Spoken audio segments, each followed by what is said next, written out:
not doing bad by any means. You know, he thought about testing me, and he probably will again. But that's all right.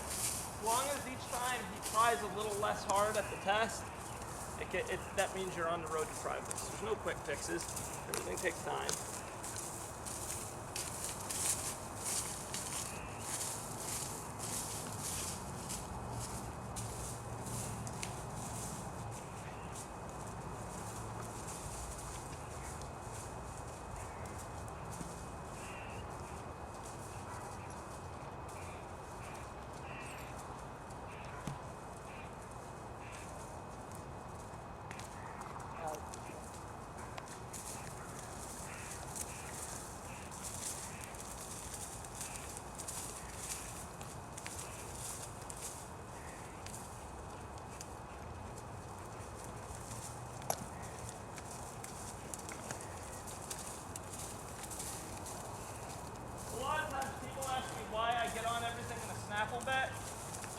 It's for a couple reasons. That one, you know, I understand that as you refine your horse and you train and you get them doing something, you'll go to different bits that work in different ways, more of a signal bit. But when I'm working on a horse and I want to isolate all the parts of his body and I want to kind of pull him apart and put him back together again as far as moving all of his parts and getting in his head, I want something that has more of a direct rein feel. And also, my belief is if you can't ride one in the snaffle, you have no business going to another bit. Because that's really kind of backwards for things.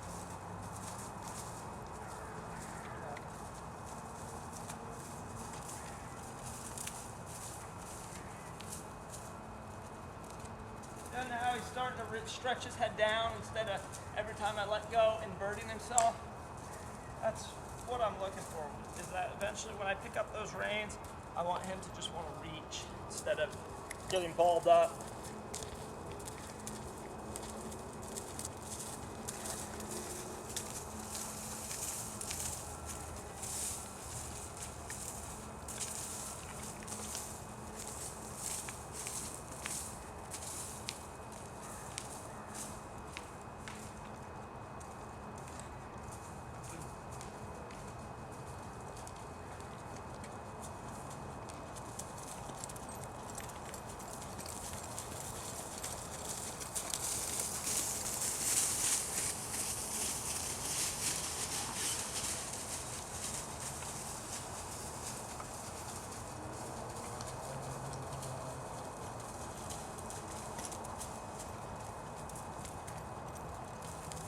Getting pretty soft.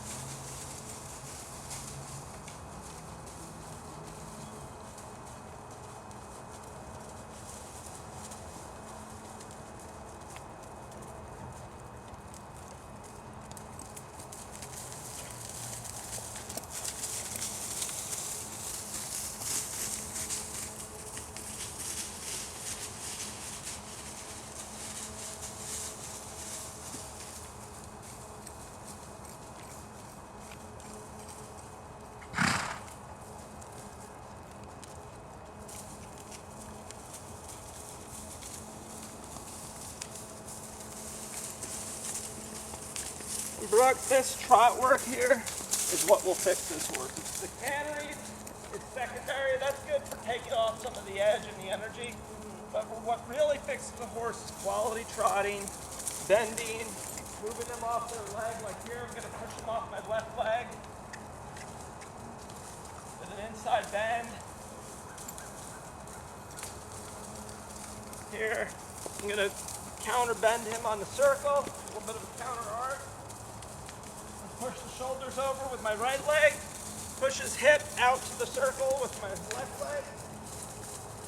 Right leg is forward, left leg is back, and we counter bend. I'll shift to the outside. I'll do the same thing going this way now. Bend with that hip to the inside.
he's not really trying to rear. As I ask him to turn on his hind end, he's just not understanding how to walk that front end around. So he's hopping it around. So there I'm not gonna get too angry at him because he's not, I can feel it through his body. He's not trying to go up with me. He's just trying to figure out what I want there.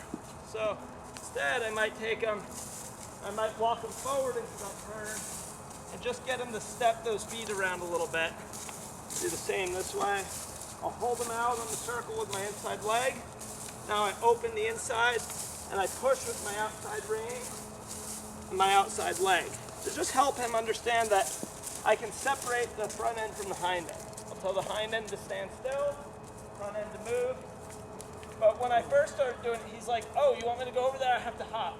And he's just very stiff and braced up. And it wasn't necessarily mean, but we still want to discourage him, you know, because it's a little bit linked in his mind to the other. It just means he could hop that front end around.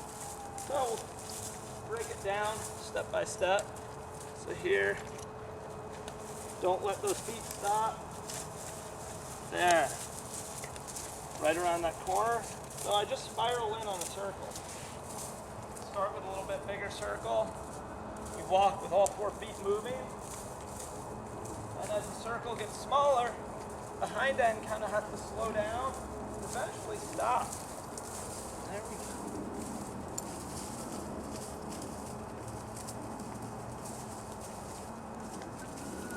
There. So it's getting smoother. He's getting more level. A horse that's really, really broke should handle like a marble on a glass plate. No matter which way you bend that plate and tip it, that marble should roll without a catch. It should never hang up anywhere. It should be super smooth.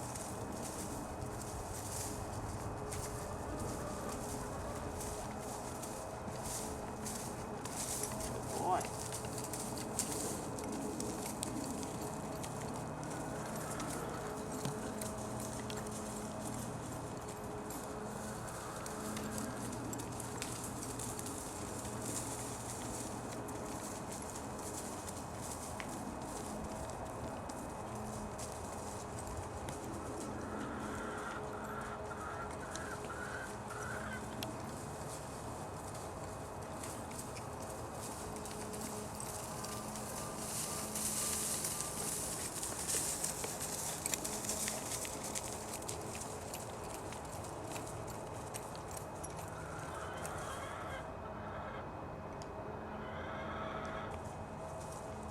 Much better.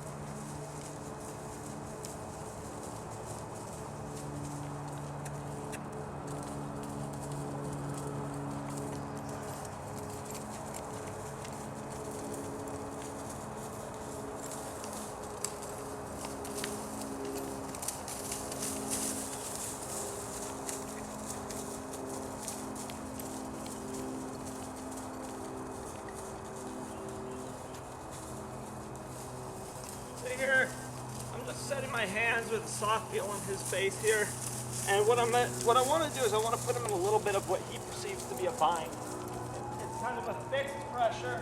A lot of horses that rear would want to rear against this, and I want him to just respond to my seat and legs and not worry about what my hands are doing, because you know what?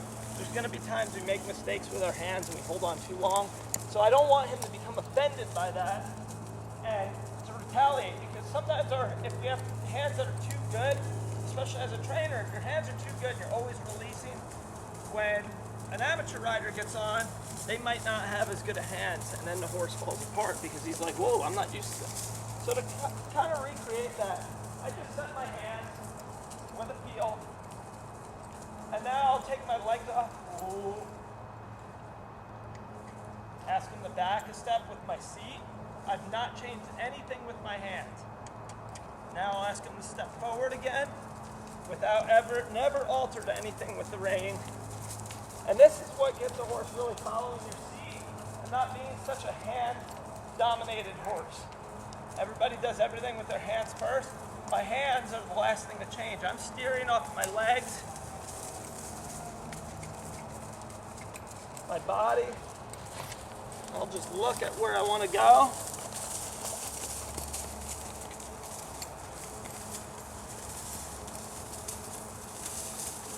Ooh.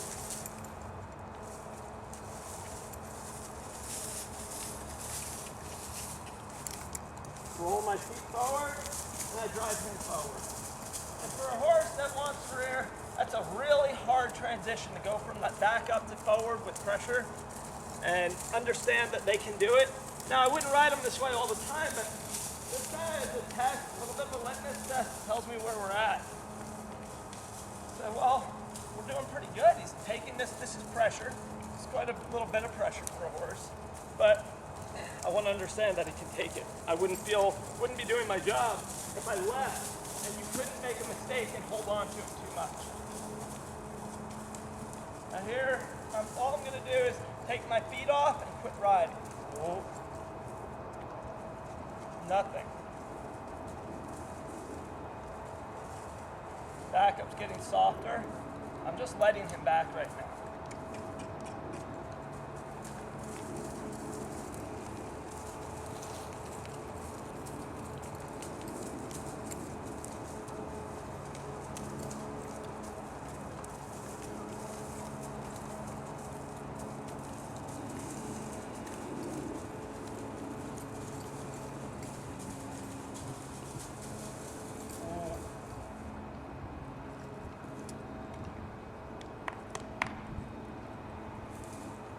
So then when we go back to this ride here, it's like a gift to him. It's like, oh, this is easy. I can do that.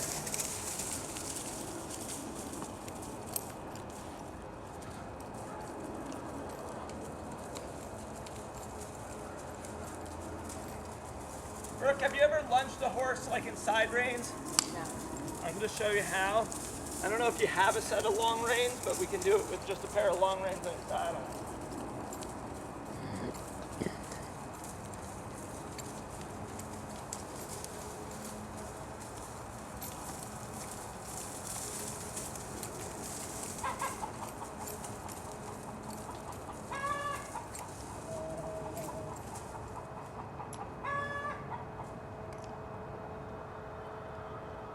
Throw your saddle on.